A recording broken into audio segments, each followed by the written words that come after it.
Howdy, guys, and welcome to night number 11 of Big Brother 23, and welcome to Cliff Notes from outside the Big Brother house. All right, we've had the veto competition. Now things are starting to get a little more clear about the way the rest of this week may go, although we've still got quite a few days before the eviction itself. But it does seem like we've got some directions going on. So let's talk about what happened yesterday, what happened last night. First of all, the veto competition yesterday. In addition to Frenchie and Britini and Kyland who were playing, we also had Claire, Alyssa, and Derek X playing in that veto competition. And we have a repeat veto winner. Yes, indeed, Derek X has won the veto for the second time in a row. This guy, he's turning into a competition beast. Now, we don't know exactly what this competition was for the veto yesterday. Seems like it was maybe a one at a time type event, running around, getting sprayed with water, I understand. But that's about all we know about it right now. And the fact that Derek X won the competition. This veto result is bad for Frenchie. First of all, as a top target, as the target, Frenchie really needed the protection of a veto around his neck. He didn't get that. But even worse, well, maybe not worse, but also bad is the fact that Derek X won this thing. Derek X is close with Kyland. He's already had implied to Britini that he would do whatever Kyland wanted to do, which is probably not to use a veto. Frenchie is in trouble, and he knows it, as we're going to see this evening throughout the evening itself. Now, I mentioned the closeness between Derek X and Kyland.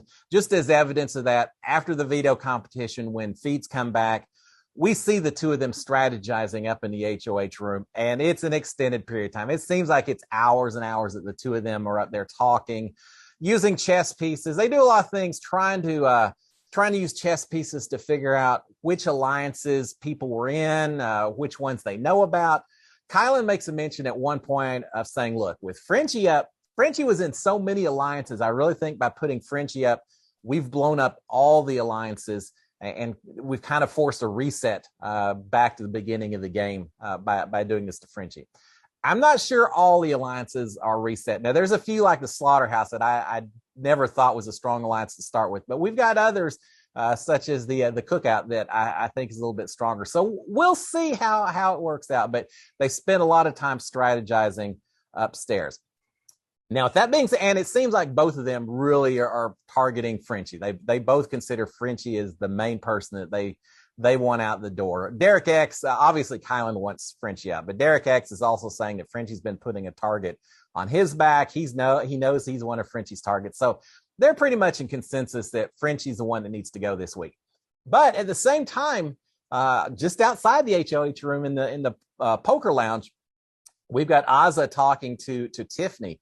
And Azza's trying to convince Tiffany that, hey, look, it seems cut and dried, but what if we convince them to instead take down Britini and put up Brent versus Frenchie?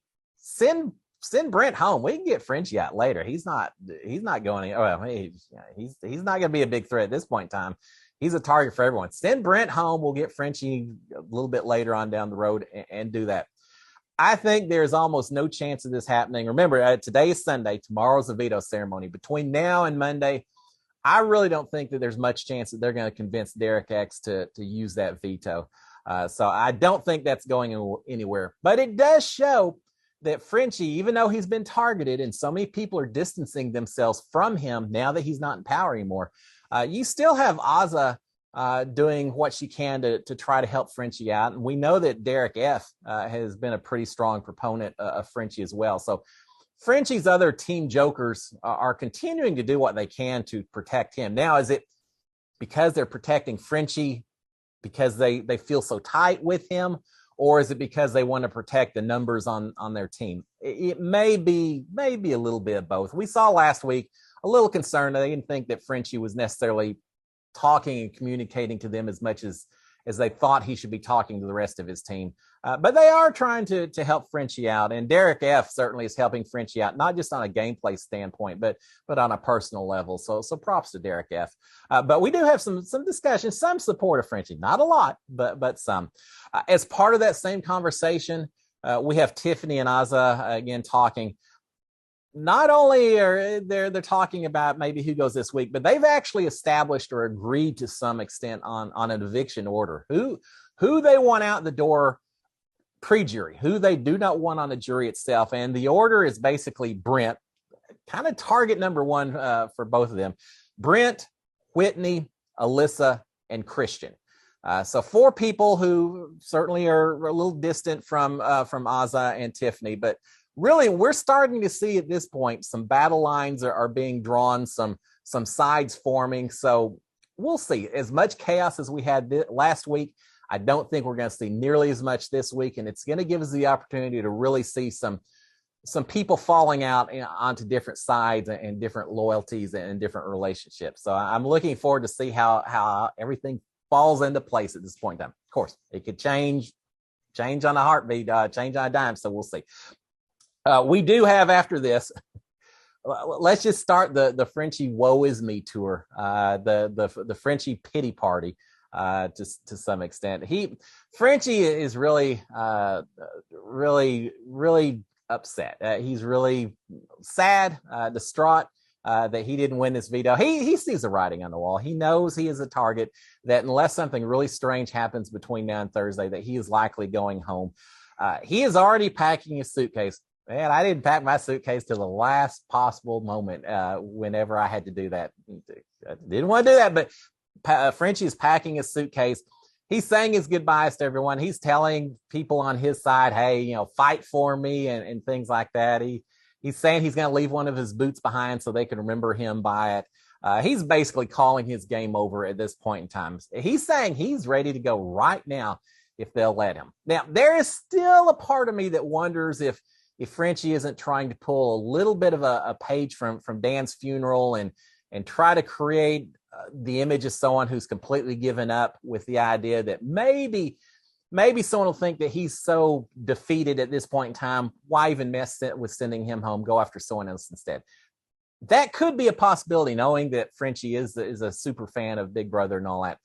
But the more he talks this evening, I really see some sincerity in what he's talking about. He just doesn't see the path to surviving this thing, and so he's ready just to call it good. Now, Derek F is trying to help Frenchie, and I really admire Derek F standing by Frenchie like that.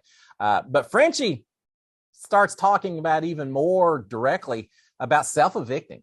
I don't want to hear that. I don't care what you think about Frenchie or any other person in this house. I don't ever want to see any person self-evict. I want to see people fight to the very end. Whatever happens, but you fight to the very end. But Frenchie is talking about self-evicting. Derek F is saying, don't do it. At least sleep on it. At least just give it the night and then do it. But Frenchie's using the argument. He's saying, look, there's probably going to be, there maybe is going to be a battle back. No, there's no battle back, Frenchie, at least not pre-jury. But he's saying, look, if there's a battle back, I don't want to be voted out of this house and then spend the next 3 or 4 weeks sitting in a hotel room by myself, only to then get back in and whatever. And even if I win, they vote and send me out the door again. So I'd rather just be home. I miss my kids. I want to get back home. I don't want to be stuck in a hotel waiting for a battle back. So I think I'm just going to self-evict. And he's acting very serious about it. And it gets a little concerning when the feeds immediately cut off and we go to fishies and the music and all that. That's not a good sign. I envisioned at the time Frenchie probably going into the diary room saying he wants to evict. Big Brother production probably having a fit saying, not only do you want to self-evict, but you want to do it at midnight. Who knows?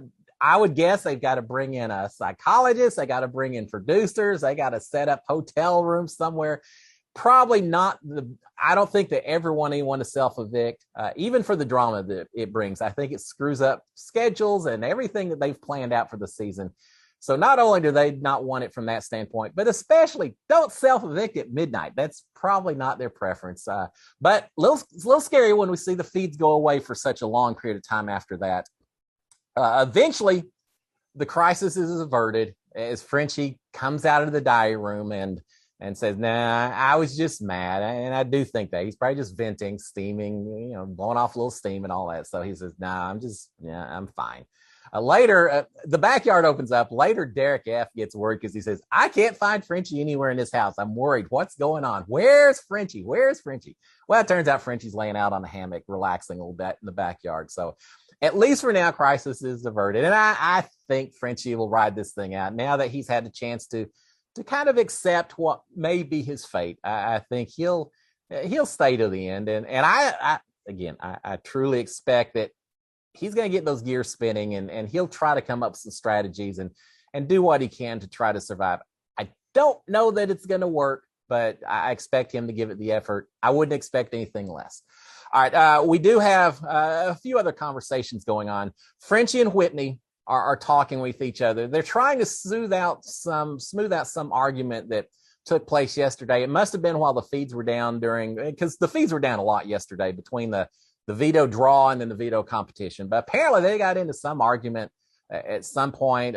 Frenchie makes a reference to maybe saying that no one should ever point a finger at a woman and say we're done. And I don't know what happened because we missed it out. But they obviously are not on good terms with each other, which is interesting because they're both parents. They started off during Frenchie's term seeming pretty tight with each other and wanting to work with each other, but not now. Something has happened. Frenchie does a lot of apologizing and even more talking and explaining during this conversation. And Whitney just doesn't ever really seem real receptive to the conversation. She kind of says, yeah, okay, whatever. But she just doesn't look like she's really having it. So they're still not on good terms, but at least they had a conversation. Now, another conversation is a little interesting. Let's see what's going to happen the rest of the week. Britini is visiting with Kylan and Derek X in the HOH room. Again, those two guys spent a lot of time together up in the HOH room last night. She's saying, look, if you save me, if you pull me off, if I'm staying here next week, whatever, if I am not putting either one of you up next week. That's just not going to happen. But I am kind of curious what your thinking is about using the veto. If you're willing to tell me, it'd be nice to know. Kylan eventually says, look, I don't want Derek X to use the veto, but Frenchie's a target, not you. Well, Derek X is sitting in the room with them. And so Kylan's making it pretty clear that don't use the veto, Derek X. And I don't think he will. I truly don't think he will. He would surprise me to no end if he uses it tomorrow. But he said, I don't want Derek X to use it, but you don't have to worry. Yeah, you're not the target. And Britini says all the things that you say in those kind of moments, saying, okay, I get it. And you just know that I keep my promises. I truly keep my promises. I'm not putting y'all up if I win HOH next week. And I'm also not going to hold this against either one of y'all. I get it completely. And I hope we can work together in the future. We're good. Don't worry about any of that. That's what you say when people still have power, right? When you're on the nomination block. She does later tell Derek F. I think they were in the storage room. She tells Derek F. says, look, I promised them that I'm not going to put them up next week if I'm HOH, and I'm going to keep that promise. But it's 1 week only. After that, all bets are off. So just keep that in mind. And Derek F. said, forget that. I'm coming after those two. I feel like they're manipulating people. I'm coming after those two. And Britini immediately says, well, I only made the promise I wouldn't do it. I didn't say anything about you. So go for it, Derek F. Go and take care of business. So Britini said what she needed to say in the HOH room. But at the end of the day, she's not real happy that she got put on the block. And so I think she will keep her promise. But after 1 week, then we'll see. She'll probably be going after those two. Britini did spend a lot of time last night talking about her eviction speech that she's going to have to give. Some people get really nervous about giving these speeches, knowing it's live TV and everything. And she recited a speech, the eviction speech that Cody gave pretty much from memory. She talked about referencing some of Zach Rance. She says she may say Fruit Loop Dingus and some things like that. So she's thinking about her eviction speech already. It's going to be her chance to actually talk in front of a live audience and everything. But I think she realizes that she's probably not going home. But again, it's Sunday. Evictions are on Thursday. I know from personal experience, no matter how comfortable you feel that you're staying, things change over a few days. So there's still going to be that worry in her head until she's either off the block or she's saved on Thursday night. So final thing, the backyard opens. almost everyone is happy. Once you get that backyard, get outside, get that fresh air, everything just seems better. People cool down in terms of strategy talk. We don't really have a whole lot of major strategy discussions going on once the backyard is open. We do have, though, Brent telling Derek F., saying, look, we got the Slaughterhouse Alliance. We've got Hannah. We've got Derek X all on our side. And they're going to follow me. They're going to do what I want to do. I really feel comfortable. Brent, I'm not sure you should be quite so trusting of all of the loyalties within those groups, but Brent feels pretty comfortable. And he's saying, look, we got to take out a woman next. That's what we're going to have to do. Now, I get his concern about the women and this women's alliance potentially taking control if they don't keep the numbers somewhat equal between men and women. I understand the nervousness Brent has, but to continue to so vocally push to get a woman out the door based strictly on the gender, I think that's dangerous for Brent. I think Brent, there's no secret that stays a secret in this house. And Brent pushing so hard as long as he has to go after a woman, it's going to get back to the wrong people. And Brent, not as though he doesn't already have a target on his back, but that target's going to get even bigger. So I think Brent may be pushing a little too hard, making a few too many assumptions about who's true to him and who's not. I don't know if it's going to happen this week, but I think it could come back to bite him. He's got to be a little more discreet, a little bit more careful, in my opinion. So there you have it, guys. We are going to have the veto ceremony tomorrow. Again, I don't expect the veto to be used. At that point, we'll know who's on the block, and we'll probably have a few days of not a whole lot of real. I think that Kylan said at one point that first week was so chaotic, he doesn't want this second week. And I think we're going to get what he wants. I think it's going to be a little more serene this week. Come Wednesday, maybe we'll see a little campaigning, but I think we'll have a few quiet days, and then it'll all blow up again. Guys, y'all have a great rest of the weekend. I will talk to you tomorrow. Cheers, and SKD 143.